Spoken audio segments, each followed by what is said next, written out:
Okay, so we're going to start this session off with a bit of a story, scenario, whatever you want to call it. So, situation is this. You have a board that's over the nonprofit of, let's say, a health facility. Again, I'm going back to, I'm thinking of my grandparents, going back to the health facility that maintains and takes care of the elderly. And this health facility, it's been reported through anonymous means to the board that things are not operating as they should. And we're lacking in management. So the organizations are lacking in management. And the board actually goes out and seeks funding, grants for the hiring of administrative staff and management to fill the gaps in our organization that need to be filled. They get the grant, go out for it, they get the grant, but they never use it. And what ends up happening is something drastically goes wrong with the facility. Maybe about 4 patients, something happens to them seriously, and they file suit against the organization and they win. In that instance, let's say that facility goes under and all the stakeholders that were a part of that want blood, they want their pound of flesh.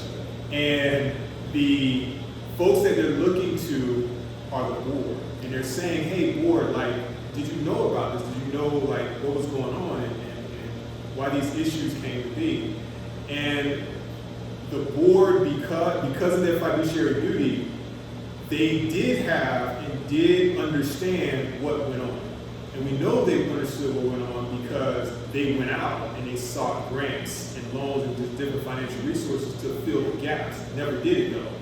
Now, what happens in that suit, because of their fiduciary duty, not only does the organization's assets go to fulfill the obligation of that suit, but also the board collectively and individually also have to give up a little bit of their funds to fill the holes that suit created in our financials of the organization. So the board itself has a fiduciary duty, and they're already bound by being board members to the organization's financial success. So financial oversight is one of the biggest areas. It's probably one of the most important areas of a nonprofit, and it's a very serious area. And I don't believe that we actually take it and appreciate it for what it is. So that's the area we're getting into now, is the oversight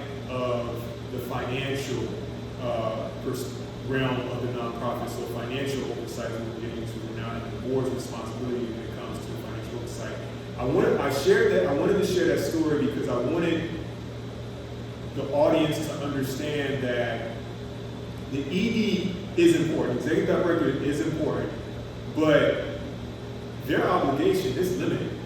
When it comes to the success, the outcome of that organization and how it is functioning today, 10 years from now, that's on the board. So in that scenario, the ED was not in that suit. That person is on to the next job and they're fine. They got their salary and they're done. It's the board that's on the hook. And that's why I wanted to share that story, because the issues took place in the nonprofit, but guess who was obligated? Guess who was bound to it? It was the board of directors. So what we know about is we know for a fact the 990 has to be, that's like the criminal. Like we became a nonprofit by submitting our applicable documents to the IRS, to the Department of Treasury, and them giving us designation in that letter of exempt status. Now, in that, we have a responsibility. And our responsibility when it comes to that 990 is making sure that it's consecutively filed, because if we miss 3 years, that's it, we're revoked. And we have to do the whole process over again to be reinstated, if they reinstate us. In the other area, if you are a larger nonprofit and your stakeholders go beyond just the, reporting yourself to the IRS, but maybe you have different folks that are giving you grants and endowments, and they want to see the performance. Audit reports. You know, those organizations need to have audits periodically because of the size of the endowment, the family of the organizations giving the endowments. They want to see how you're performing, and they don't want your word for it. So audit reports would be another thing. The other area when it comes to nonprofit is, depending on what you're doing, you might have compliance-related areas that you have to fall in line and report on when it comes to, like, if you're receiving government money, right? So you have those, you know, obligations as well. So there's a number, there's a whole fleet of different documents that we as a nonprofit could be bound to or responsible for reporting periodically, annually, biannually, or whatever. But it just depends on the type of nonprofit you are. The two that I know for a fact that are there is at 990, as well as, you know, having the documents that keep track of when we come together as board members. Those two we absolutely have to have, because as we said in the last session, like the minutes, that's a legal document, you know. So those two for every board have to be there. So piggyback on what you were saying, then, Aaron, I know with, you know, there's a lot of requirements that nonprofit organizations need to fulfill, and, you know, the main thing that we need to remember that we're following is, are we following federal and state requirements, you know?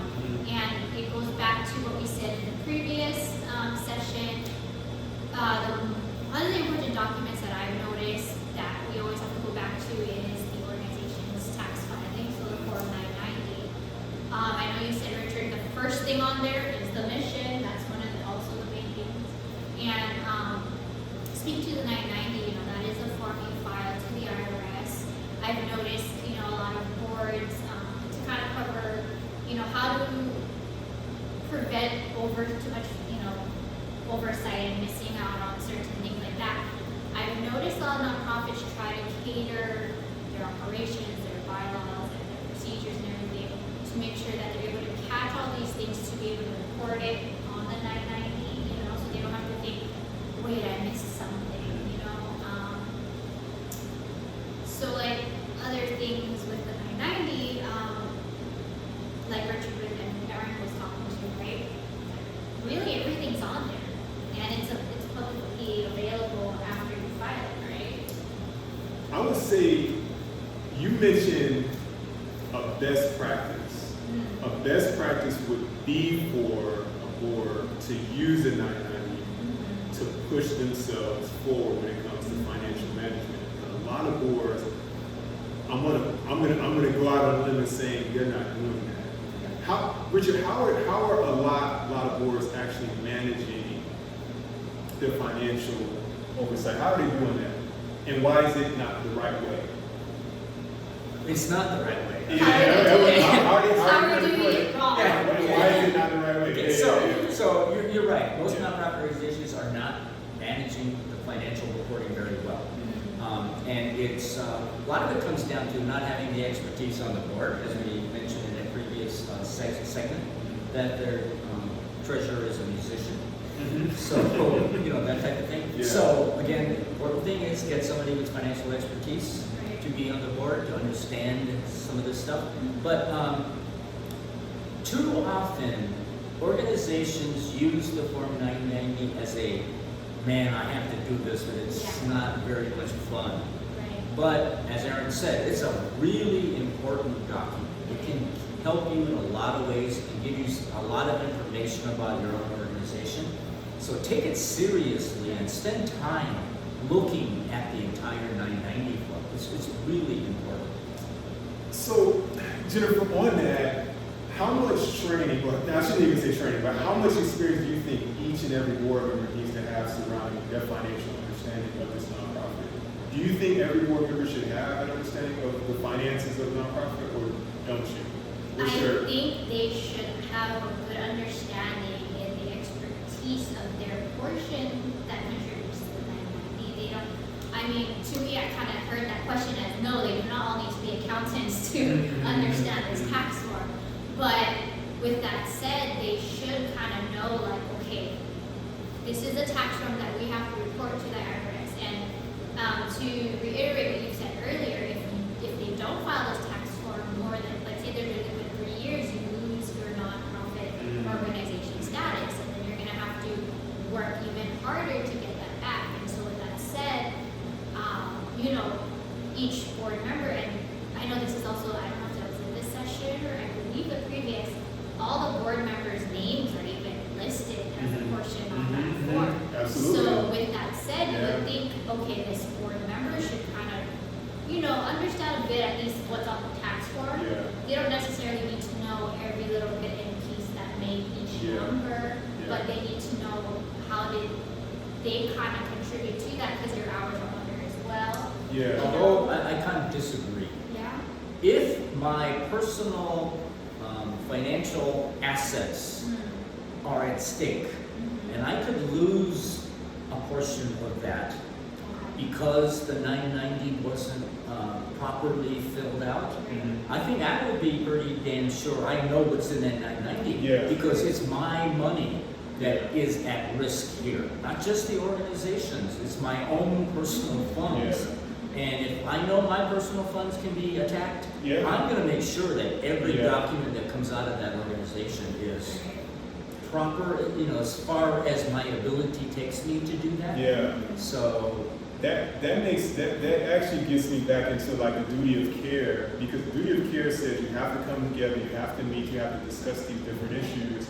And one of if my name is on that 990, listen, we're gonna talk about this. Like who did it? What CPA firm did the 990? Can they present it to us? Can they explain it, what this number means? I want to and so that being said, I think everybody should want to have a bit of training if they're not keen on financial, things, like a little bit of training in understanding the elements that they need to understand to make the decisions. And to that point, I would say, like, if I'm a board member and one of my jobs is to approve the budget, if you're presenting something to me with a lot of numbers and stuff like that and I don't understand it, I, as a board member, need to push back and say, can you present this to me in a different way? Maybe pie charts or a graph or something that I understand, because I can't make a best informed decision and use my talents and resources looking at this document. Let Richard look at this document. He knows that stuff. You know what I mean? I can't deal with that. You know what I mean? So, And again, it's the board member's responsibility to understand everything. It's not possible in a lot of cases to understand everything, but as Jennifer said, you need to have enough knowledge about the documents to feel good about the whole thing. So, and that's where the board works as a team in a lot of cases, right? Everybody puts in their own level of expertise so that as a whole body, you're all comfortable with things that are coming out. And another point is Aaron's point about having the people that prepared the 990 form come in and explain it. I think that's a necessity. Not enough people do that, but I've been on boards where we require CPA firm, you come in and you talk us through each of the lines of that 990 because I need to understand that as a board member. So that's a great best practices as well.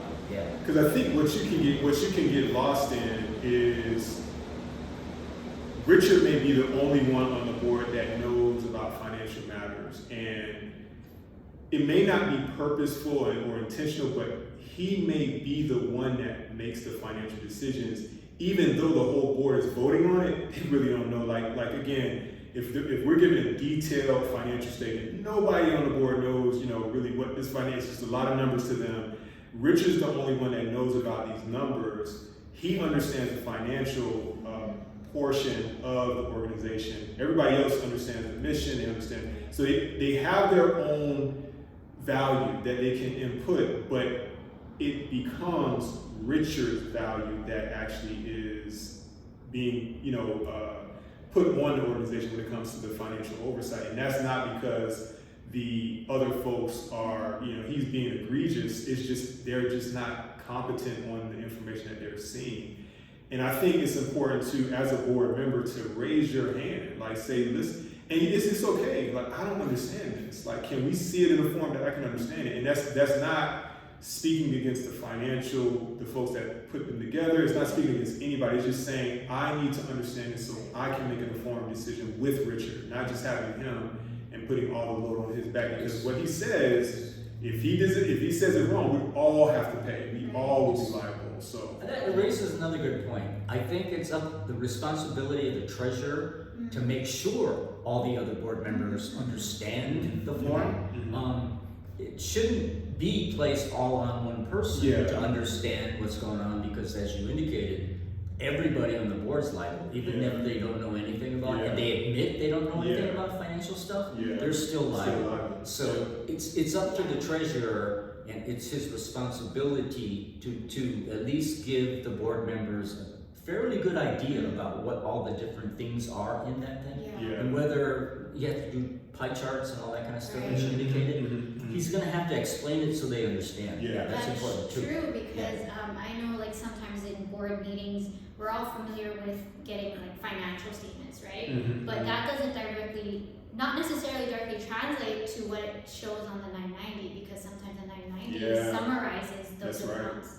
So as a board member, you're used to just seeing one type of financial, but then it gets translated into something else. So yes, that understanding does actually need to happen across the board. So I think it's important. Like, so Jennifer, what would you say to bringing in the tax preparer, the one that filled out the form 990? What would you want them to convey to the board about the preparation of that 990? Like, what information would you want from them? As a member of the board?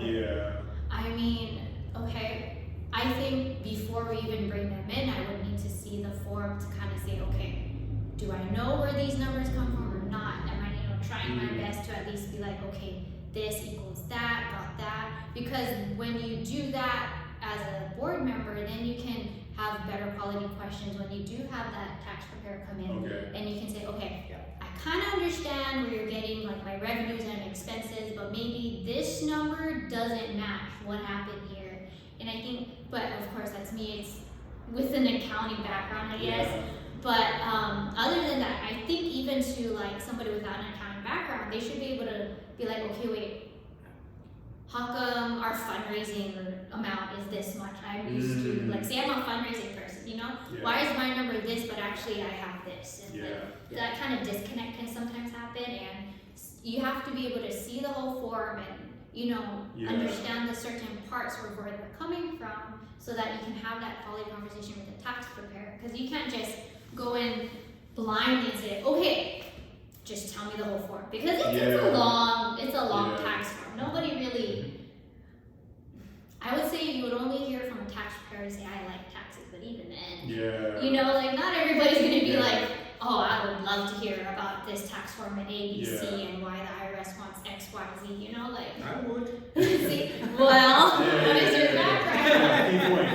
So it's like you have to think about everyone else who's like, well, like how Richard mentioned, not everybody takes this task very easily. It's more daunting, if anything, to want to understand this. But again, to emphasize another point made, you really should know and understand it. Because if you don't, there's so much liability with that. So to Rich's point, on your point, to his point, so the whole board should probably be in this pre-analysis, like at least getting the 990 as a discussion, like maybe highlighting the numbers that we want them to address before it's filed, and then when we bring them in, just make sure that if they talk about anything, make sure that they talk about this, and this, and this. So it should be like a board communal, activity where we come together and look at it before we bring these folks in to talk about certain things. Because if they just come in willy-nilly, we can, because I know I can talk. I can overtalk anybody with all the financial information I know about 990s, but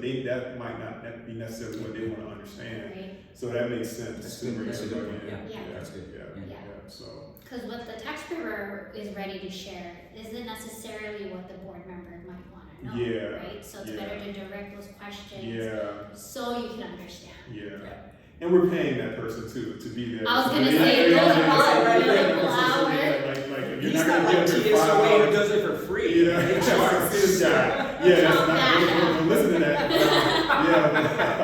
But I think that's actually one of the things that I think they run into one of my experience. Well, a lot of my experiences with clients has been helping them to understand what they need in order to make a decision. So, and actually sitting down with them and saying, do you understand these financial statements? And just hearing them out, like, what is it that is misleading, misrepresentation? Like, what is it that you're not understanding about these financial statements? But I think that's a good, and I ask that to them, but a lot of your accounts won't ask that. They'll just, you're paying them to do the job, they do the job. Yeah. But you all need to be asking yourselves that, like, do I understand really what it is I'm looking at? Do I understand these 990s, or am I just dumping everything off on, the tax preparer or the CPA firm, and then getting it back and saying, okay, we're good to go. It's been filed, everything's good. We need to make sure that we understand. I mean, to a point, to Jennifer's point, everybody is not an accountant. We get that. That's understandable. But I'm pretty sure you all like live in your homes, you ride your cars, you get your groceries. You're not, homeless. You're managing finances, so it's not that different. Like, you as a board member, you're putting the interest of the nonprofit above yourself individually as a parent, as a grandparent out there, as a brother, sister. You're maintaining a household for more than yourself. And some of you might just be yourself, so forgive me. But if you have more than you in that house, you have to be financially responsible, because you have to make sure that household's finances are running well enough to keep that roof over your head, to keep food in the belly, and to keep that car running, getting you from point A to point B so you can make money. So that's the same type or same level of responsibility that you need to bring to understanding the finances of this nonprofit. So, yeah. Another thing to remember is there's other federal and state requirements for forms and filing. Depending on your state might want annual reports about the nonprofit. So remember those, don't forget that. I think another good practice might be to have a checklist of all the different forms that are required to be filed, and have the board have access to that so they are assured, did you file this? So that's important. You forget to file something, as Aaron mentioned earlier, you could lose your nonprofit status. Right. And some states are really strict about that. So if you miss 1 year, they have the right to terminate your nonprofit status. So I would, again, be real careful about making sure that you file everything that needs to be filed. And to that point, so when it comes to state and federal funds that you get, those of you who receive state and federal funds, you are in a very precarious situation. Like, the types of things that you might have to be keeping track of might be more than you think. It might go beyond financial matters, because depending on the type and the size and amount of money you're getting, it might call you out for a single audit, and that's a federal mandate that has to be done, depending on the funds you're receiving from the state and the federal government. So, be very careful about that. There's one thing I wanted to mention that I don't think we emphasized enough. We spoke about it in the last few sessions, but it's something it's vital. Like, it's important that boards meet. I can't really stress that enough. Like, everything that we're talking about, this financial oversight, understanding the financials, making decisions about the 990s, it requires that we come together and meet and discuss this stuff. If you don't come together, it's like it never happened, so you're really like if something happens, they don't care. Like, okay, well, you guys, you didn't care about a nonprofit. We can see you didn't care about a nonprofit because you have no minutes. You haven't met in the last 6 months. So it is important that you come in. As a matter of fact, that's the first duty. The duty of care, it requires that you all meet regularly and systematically, and then be planned out, agendas and all that. And the minutes documented thoroughly. So we cannot stress that enough, that you have to come together. And I say that because a lot of smaller nonprofits that have boards right now, they're cherry-picked boards, if I can use that term.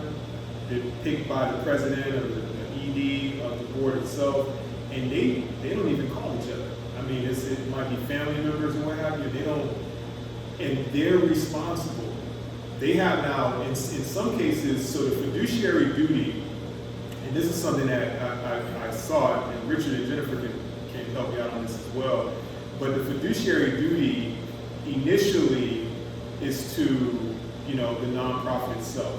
But if now here's where you got to be careful. Here's where it gets into dangerous territory. When that nonprofit is benefiting the community, the society in which it resides in, your fiduciary duty goes beyond a nonprofit. It's now to the citizen area. Now you get into some other legal waters that you didn't think you were in. So you have to be very careful. Like, you gotta meet. If you're not willing to meet, you need to find somebody else to be board to replace you as a board member. That's very important.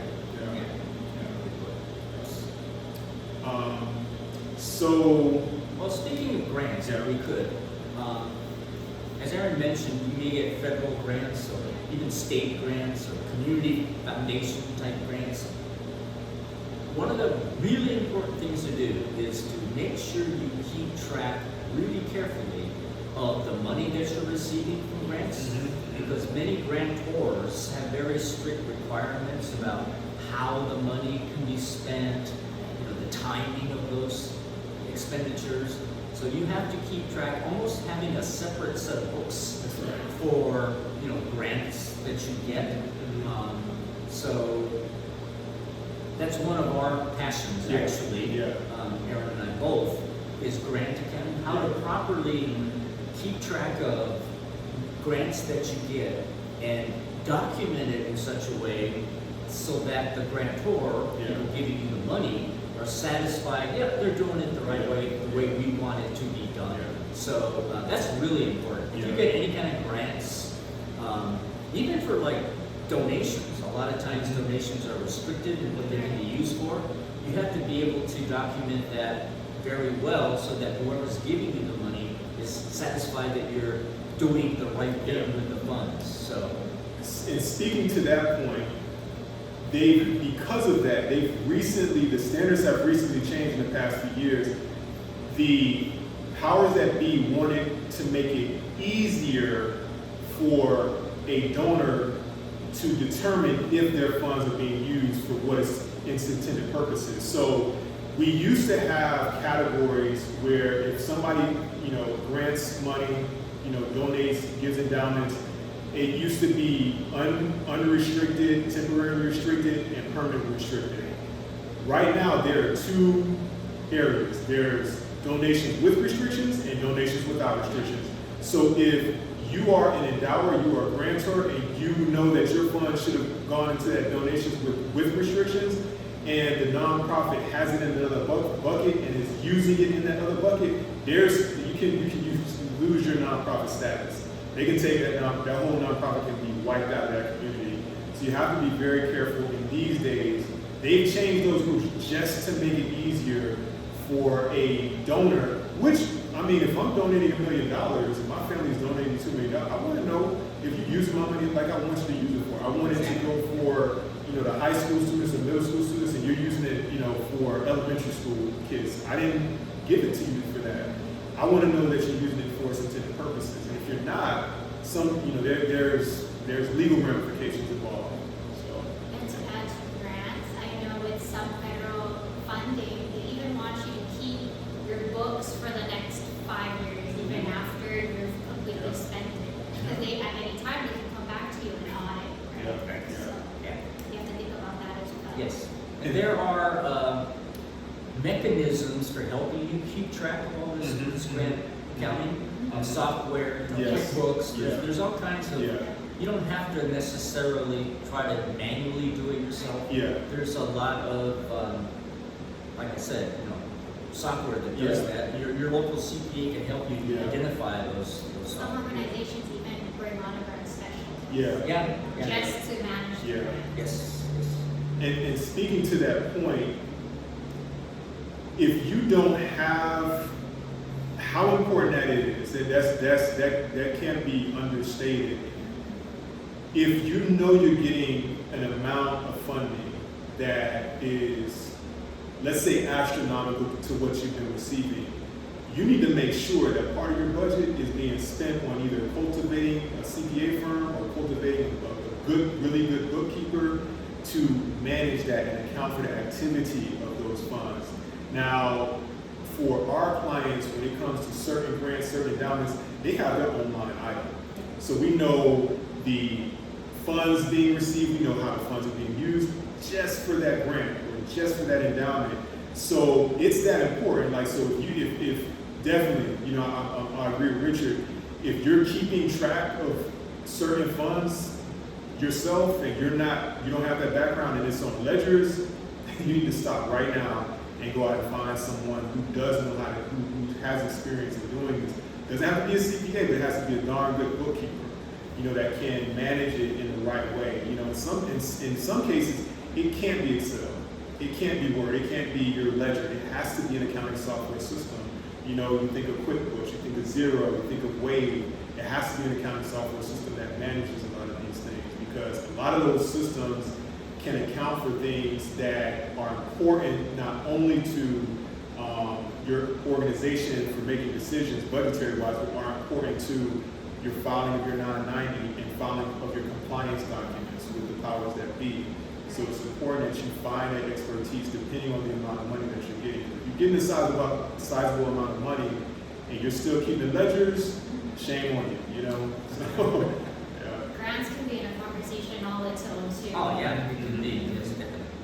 So I think with that, we've covered in this session the financial oversight. We've dealt with, you know, compliance issues when it comes to our local communities. We've dealt with the 990, which is vital and important, and we've dealt with the importance of board members understanding. You may not have known this, but yeah, board they need to understand financial matters, even if that's not their background. My guitar playing in the last session, I as a guitar player need to understand financial matters, even if it's just a minor portion of it, but I need to understand it. So with that, did you all have anything you wanted to add with the I think we financial oversight? covered it, I think, yeah. I will start showing up to meetings with a ukulele. There you go. Yeah, playing that old-fashioned style, you know, yeah. But with that, we're gonna go ahead and in this session, but we do have another whole different topic coming up in our session 3 bootcamp workshop. So